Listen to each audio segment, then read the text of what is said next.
Hello, welcome to What's the Buzz? How ADR is revolutionizing AppSec and live attack simulation. Today's webinar is sponsored by Oligo and produced by ActiveMQ Media. My name is Scott Becker. I'm from ActiveMQ, and I'm excited to be your moderator for this especially timely presentation. And before we get to today's great content, we do have a few housekeeping items that are going to help you get the most out of this session. First off, we want this to be an informative event for you, so we encourage any questions in your webinar control panel in the questions box. If you're having any technical difficulties, that's also a good place to let us know about those. A browser refresh will fix most of them, but we can help you out if not. Second, in the handout section of your webinar control panel, you'll find that we're offering several resources. Especially like to call your attention to two there from Oligo. One is a 2024 playbook about protecting applications from zero-day vulnerabilities. And then there's one on Oligo ADR. So check those out. Feel free to share them with your friends and colleagues. Now, you've probably noticed that $250 Amazon gift card prize on there. We'll be awarding that to one lucky registrant. You must be in attendance during the live event to qualify for the prize. Official terms and conditions of the prize drawing can also be found in your handout section.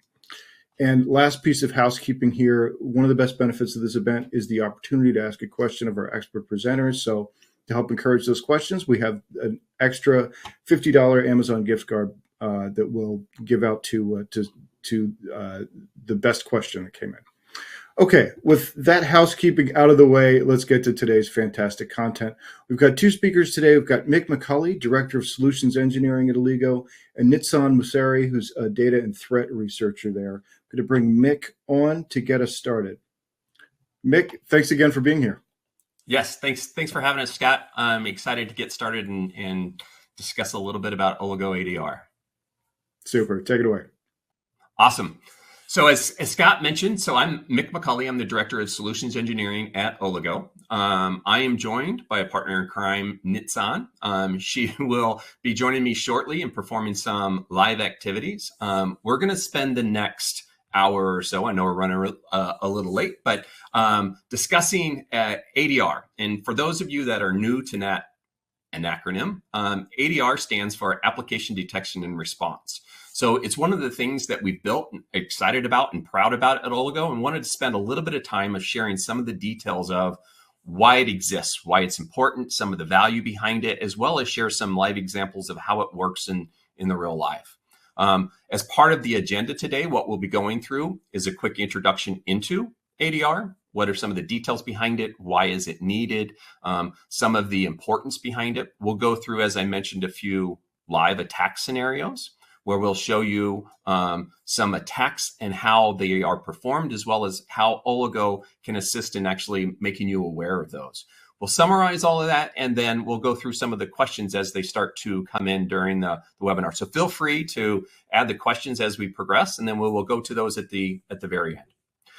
So without further ado, let's jump directly into Oligo ADR. I'm going to start at the very beginning, which is why do we need it, right? What's the importance of AppSec? Pretty basic and fundamental, but as many of you are probably aware, applications are a core part of our everyday activity. We perform tons and tons of interactions with them.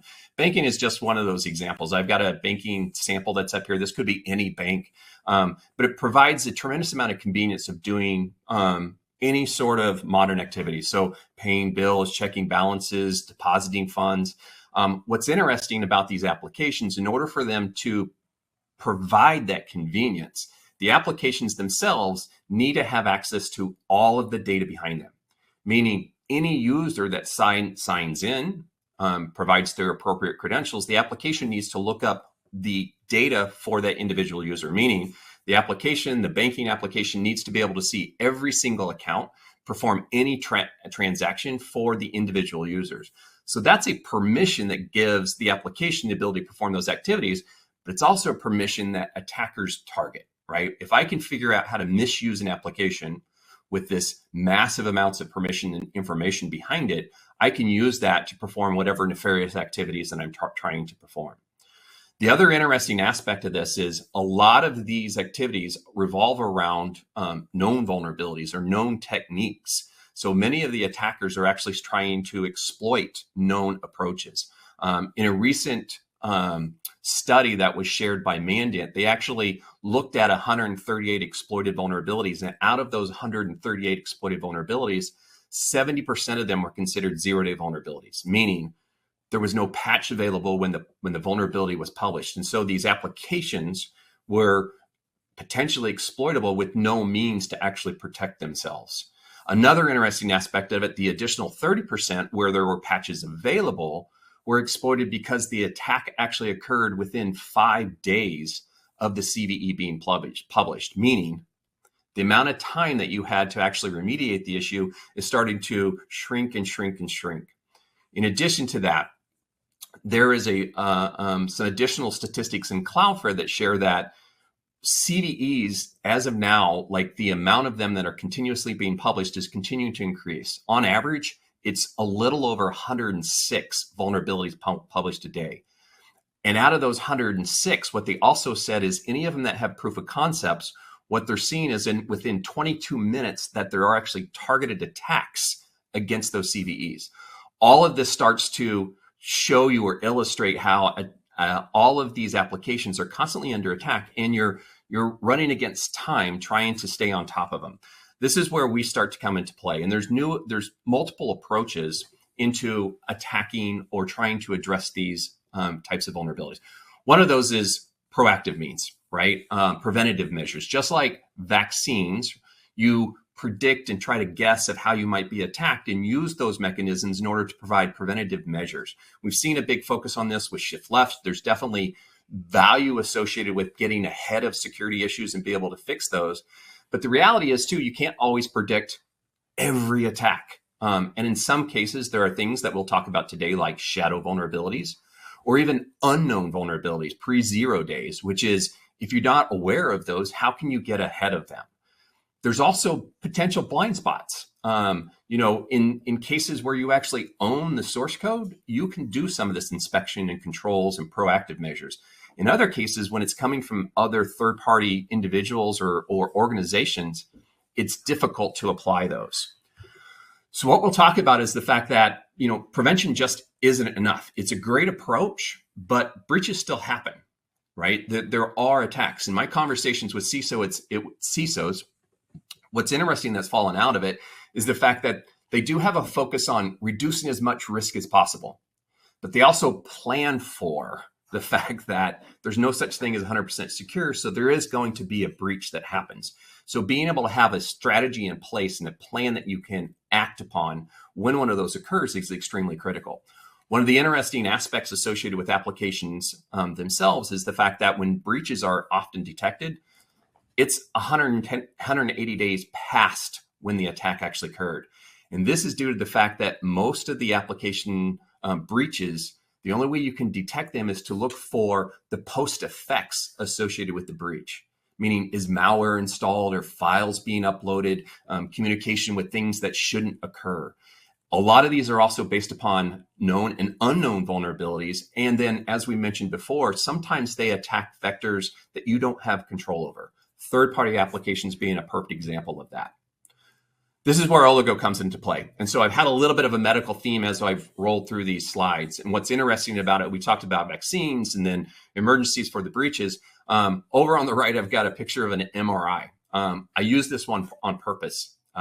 It's very analogous to the technologies that we've built at Oligo. In this particular case, back in 1977, Raymond Damadian actually invented the first MRI.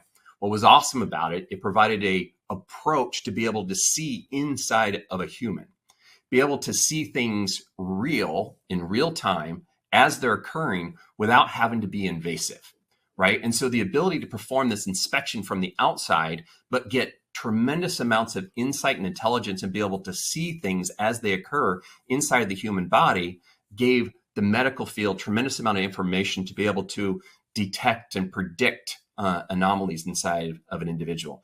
This is the exact same thing that we're using from a technology perspective of looking at applications, being able to inspect those and see inside them and be able to detect deviations in normal behavior so we can tell you when there is telltale signs of an attack occurring.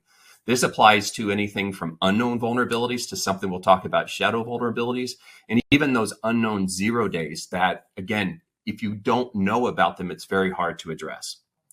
So the question may pop into your head of, okay, well, that's great, but how does it actually work? I'll give a little bit of insight into the technology itself, then I'm going to turn it over to Nitsan to actually show you some live examples of this running in real time. If you think about Oligo application detection and response, and I've simplified a version of an application that we have here, an application basically sits on top of a host. And this could be thousands of hosts in a Kubernetes deployment with many different components and databases. But the idea is still the same on those individual components, that the application is running on the underlying operating system. And so you've got the code, you've got the kernel, the operating system itself, and it interacts with the kernel using the syscall APIs.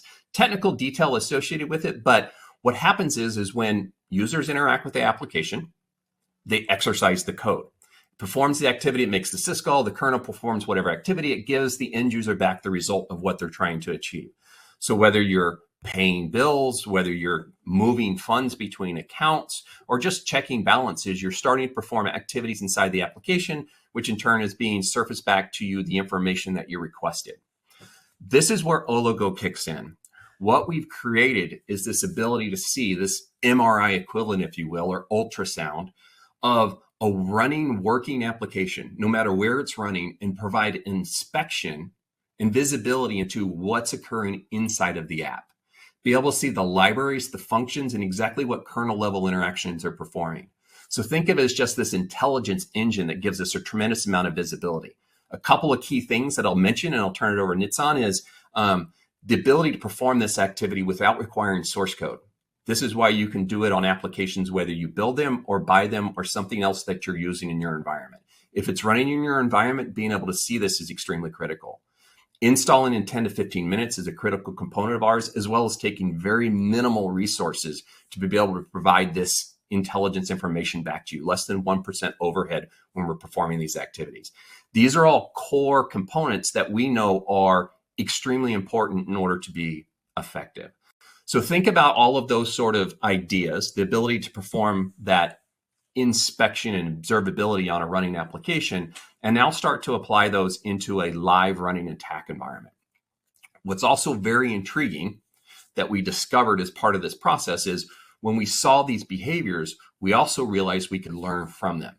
And so one of the things that we've introduced is one of the first knowledge base associated with normal profile behavior of individual elements. The ability to actually identify and look at open source components and know exactly what they're supposed to do and what they're not supposed to do. So without further ado, what I'm going to do is actually turn it over to Nitsan in order to actually perform some of these live attacks. Thank you, Mick. I'm Nitsan. I'm very happy to be here today. I'm a security researcher in Oligo. And we actually got into the most exciting part, which is the live demos.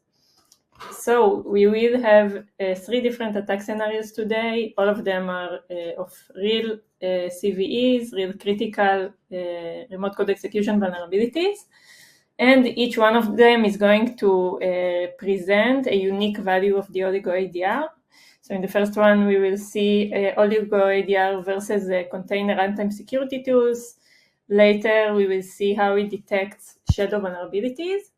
And finally, we will see how it detects third-party images vulnerabilities. So let's begin. Okay, so the first vulnerability is ActiveMQ vulnerability. You might even heard about it. It was published last year. And ActiveMQ is a widely used message broker, open source one by Apache. And like any other message broker, it just lets applications and the services to communicate with each other, transfer data, the etc. And okay, so let's deep dive into this vulnerability. So in ActiveMQ, there is a protocol called OpenWire, which is responsible to the communication between brokers and clients in ActiveMQ. And whenever an error happens during the processing of a client request, the broker just sends back a message of type exception response. just to indicate the client that there was a problem. Then the client gets this exception response message, and it triggers a component called the exception response marshaller, which just starts to unmarshal the message. Unmarshalling in this case means it just takes the raw data in the message and just tries to create an instance of a class out of it. So it's very similar to deserialization.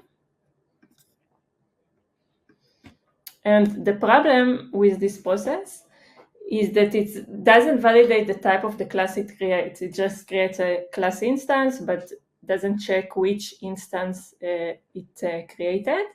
And this means an attacker can just craft a malicious exception response message, then insert to it in some malicious class and send it to the ActiveMQ client. Then if the class present in the class path, ActiveMQ will just create an instance out of it, and it will happen without any validation or verification.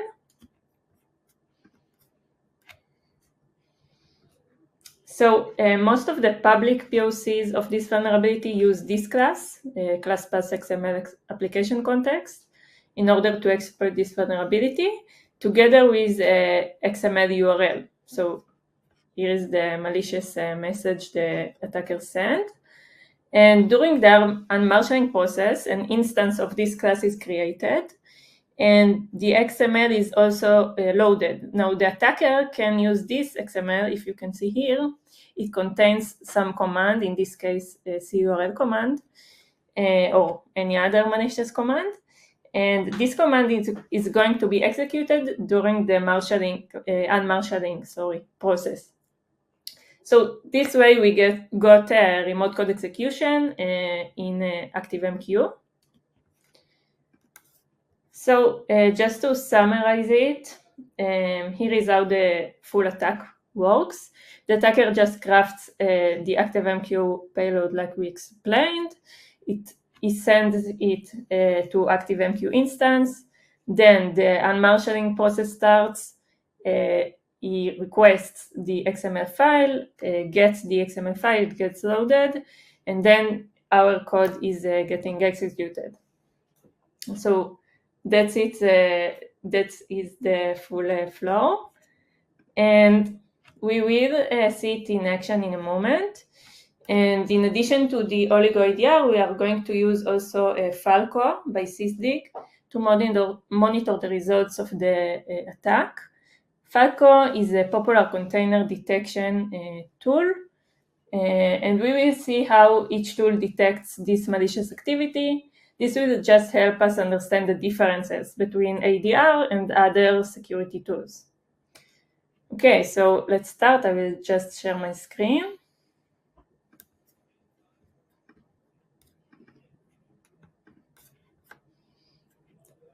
Okay, so before we start the attack, just a quick overview of the Oligo platform. So here you can see the dashboard, any insights of your environment, and if I go to the Images tab, I can see all the images in my environment. If I click on them, for example, on the ActiveMQ image will be attacked in a moment, I can see its vulnerabilities. So let's search the relevant vulnerability. You can see it here. And I can also see the dependency that is linked to this vulnerability, and you can see it's critical. Also the dependencies of this image. And all of this data is taken from runtime.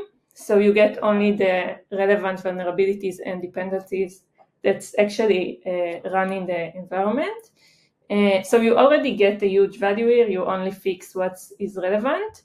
But today we are going to focus on the incidents tab.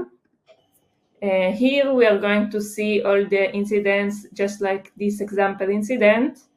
It's the Oligo ADR create once there is some attack or exploitation. Okay, so let's start with ActiveMQ demo.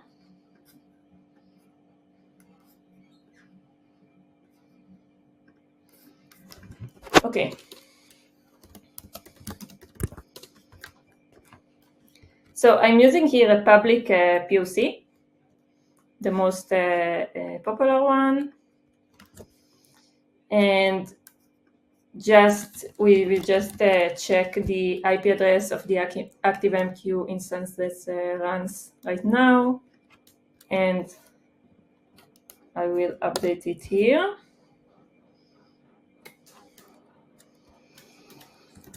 Okay, so the full command, I provide the POC the IP address, and also, like we explained, the XML URL. So let's just watch the XML before we execute it. Oh, sorry.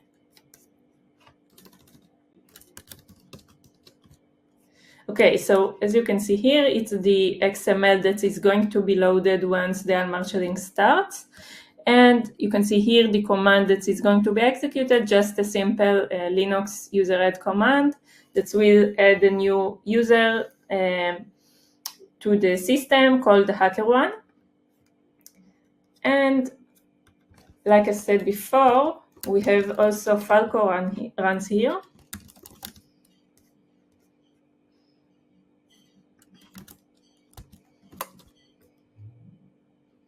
Okay, so here we are going to see the alerts of Falco. So let's initialize the attack. Sorry.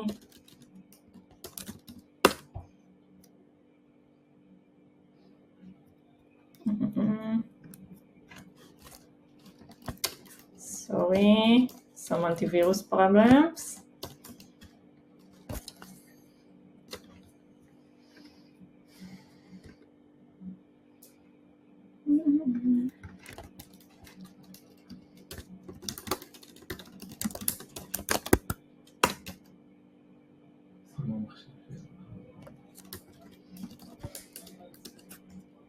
Okay, so it got executed. So I executed it using the arguments we saw before, and now we can shell into the pod. As you can see, Falco didn't alert it, so let's close Falco. But let's see if it worked. Okay, so let's see all the users. Try to find our created user.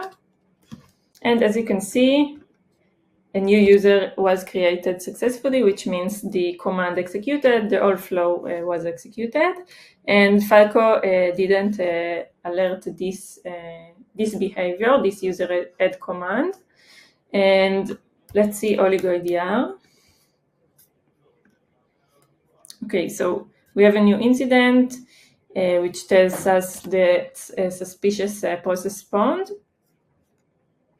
And what we can see here is the full description of the attack, remote XML loading, which led to creation of a new user. And then you can see the full process tree, the ActiveMQ Java process that's created this command. And you can see also the Java call stack, which is very cool. You can see here all the flow, the stack, the actual Java stack that's led to this fork and exec, just the process creation. So it's really, really cool. And also you can observe the specific dependency that was related to this exploit, and also the specific function. As you can see here, it's the unmarshal function from OpenWire, just like we explained. Now it's important to understand that Falco didn't alert anything, because the problem with Falco or any other container level tools is that they just can't look for any user add command that runs in the container, because then they will have just a lot of false positives. And the good thing about Oligo ADR, or ADR in general is that it looks into the most tiny level of a library. You can see here just a dependency, and then it's just able to detect this anomaly. So this was the first attack scenario. We stop the sharing screen and moving it to you, Mick. Yep. That's awesome. And so this is a perfect example of what we just described, the fact that the approach that's historically been used in a lot of these detections of looking for attacks is to look at the post results, look at the effects of what happened if an attack was successful, creation of particular things, identification of malware, communication with inappropriate sites. However, to Nitzan's point, there are some things that happen within applications that are normal behavior, that applications may have to perform that curl function. How do you know if the function that's being performed is being done by a component of the application that should be doing it?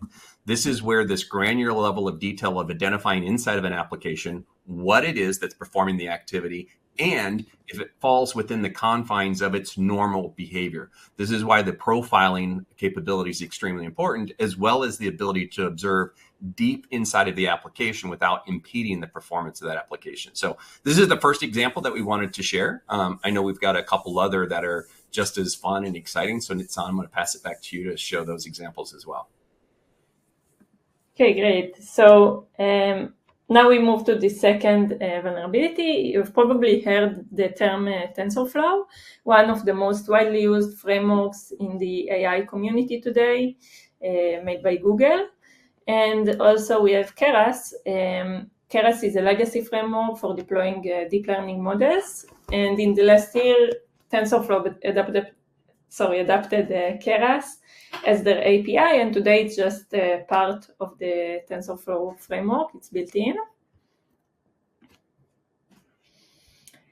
Okay, now before we continue with the vulnerability, let's start by understanding what is shadow vulnerability. So shadow vulnerability is a pattern we found in many popular and widely used open source libraries. And those are vulnerabilities that don't have a CVE assigned, or their CVE is just disputed, which means no one actually knows about them. And the interesting part about shadow vulnerabilities is that in many cases, the library maintainer is aware to those security pitfalls, and they just consider them as part of the normal behavior of the library and just don't fix them. So they just tell users it's not a bug, it's a feature. And basically the library is made vulnerable by design. So those are shadow vulnerabilities. And in the last year, the Oligo research team discovered shadow vulnerability in Keras TensorFlow, which again doesn't have any CVE assigned. And the vulnerability is a critical remote code execution vulnerability. Let's understand how it works. Okay, so TensorFlow Keras models are built using layers. It's a basic concept in Keras and in models. And one kind of a layer is a lambda layer.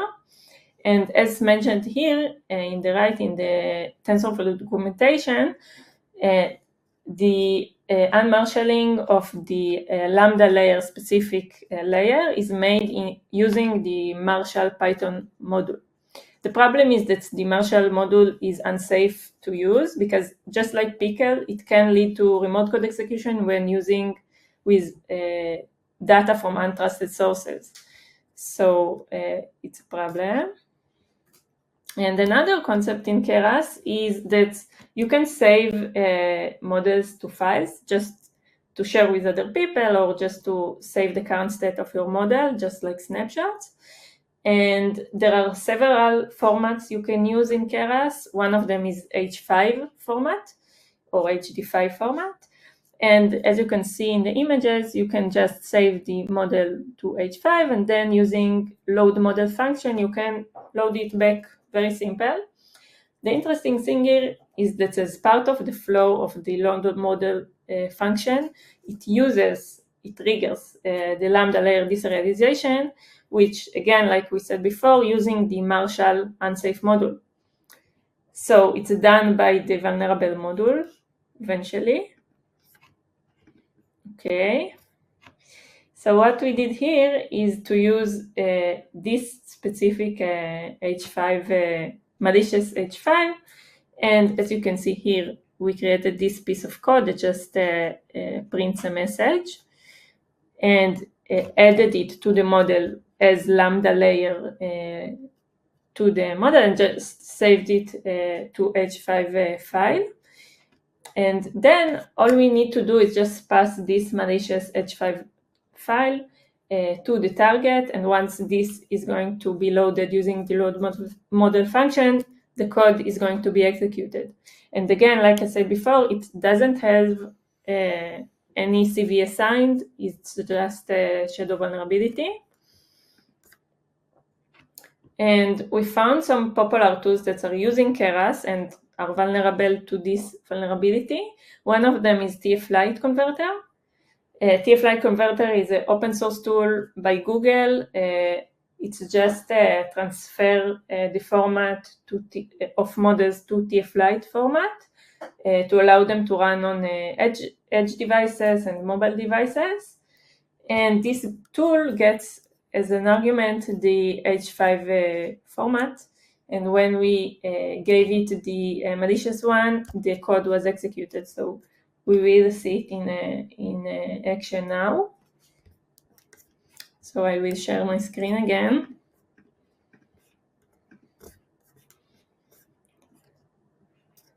Okay. So just before we start, I will show you here in the Oligo platform. This is the image that we are going to attack. And there is no vulnerability assigned, so I won't see any vulnerability here because again it's a shadow vulnerability. I will just see Keras as a dependency, but again any vulnerability scanner or any SBOM tools won't show me those types of vulnerabilities. And now let's see the demo. Okay.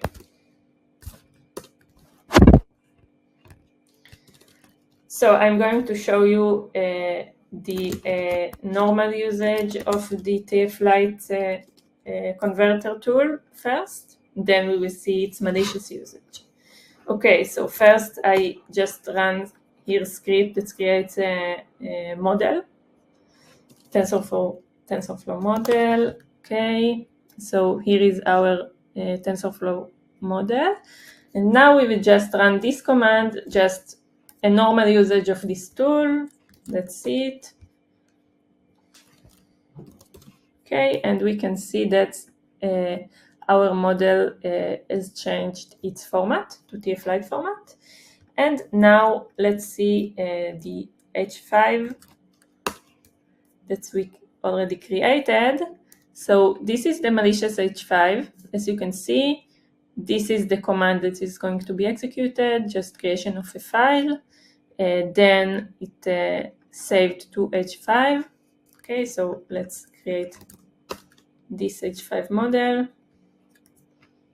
Great, and then I'm using again the TF-Lite convert and giving it the exploit H5, and let's see it. Okay, so I can see it created, it transferred the format of the file to TF-Lite. Let's check if our file was created. Okay, it was created, which means the attack worked, the malicious file was created, the code was executed, decoding the H5 file again in the lambda layer. Now let's see Oligo ADR.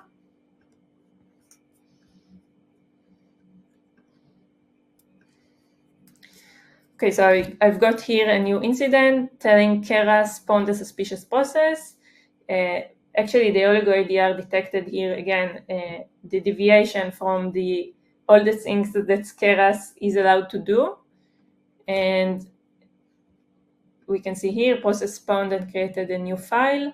We can check out the dependency page with all the other images that contains the Keras library. And again, I can see here the function which was related to this exploitation, the calling to the Lambda layer, all the environment data, and again the process tree, which called the creation of the file, and of course the Python stack. Sorry about that. The Python stack with all the callings. You can see here the libraries that were involved in the stack that eventually created a new process. So that was the attack scenario of Keras, shadow vulnerability that Oligo ADR was able to detect. Awesome. And thanks, Nitsan. That's a perfect example. And there's a couple of things that I just want to make sure are very, very clear in that example. Because that was one where Nitsan was able to attack a library without a published CVE. That's the idea behind shadow vulnerabilities.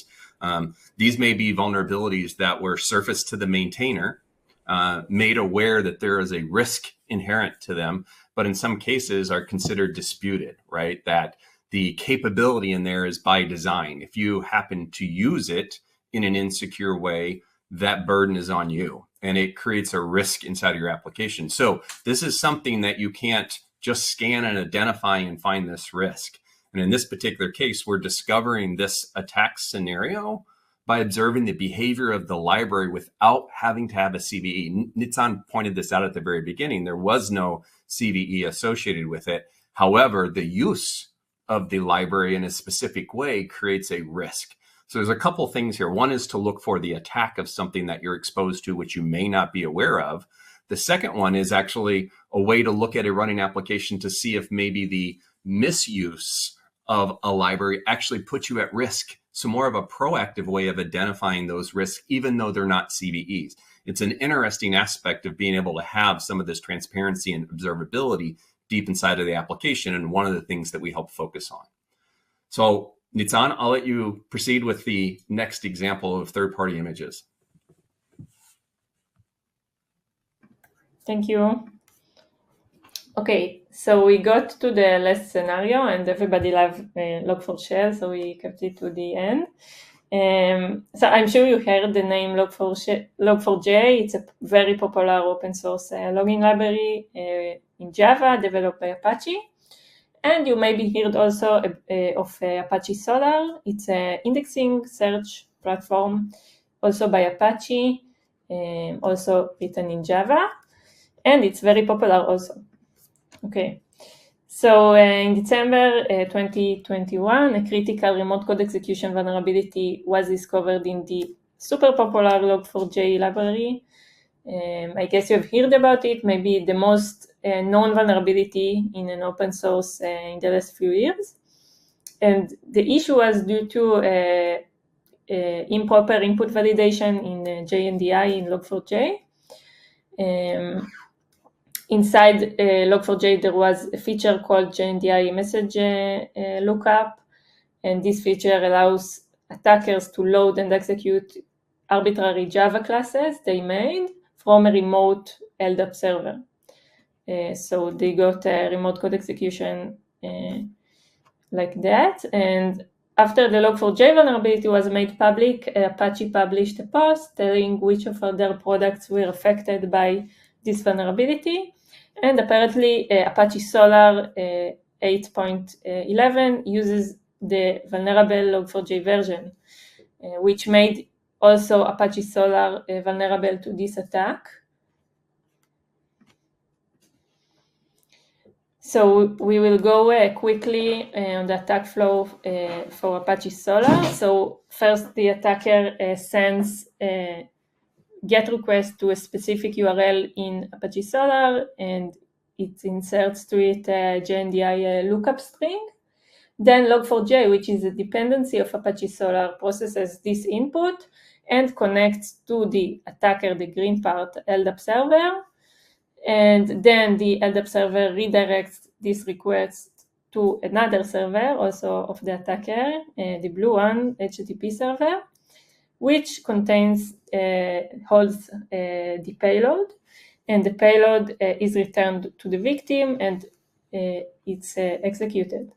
So we already prepared a live demo, but we have no time. So I will only share with you the incident we created before in the platform and what we can see about this log4shell attack.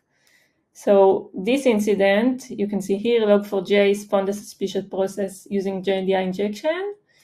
And I just want to share with you all the details. So here you can see the library, the vulnerable library, dependency, again, of Apache Solar, and the image, Apache Solar, in the version 8.11, the vulnerable version, and the function, which is JNDI manager.lookup, the vulnerable function. And here you can see the process tree, a creation of the command I was executed before, and the coolest part, in my opinion, the call stack, Java call stack, which actually shows you all the functions, again, the JNDI lookup, which called the load class, the class loading of the malicious class, and then the process creation, which is pretty insane. You can get all this data out of this incident. So this is the log4j incident. Passing it back to you, Mick. Of course. I always smile when you say the coolest part is the call stack being a security researcher. So it makes sense. That's awesome. I know we ran out of time for the live attack, but as you can imagine, just as Nitsan attacked the other examples, the same thing would have happened here.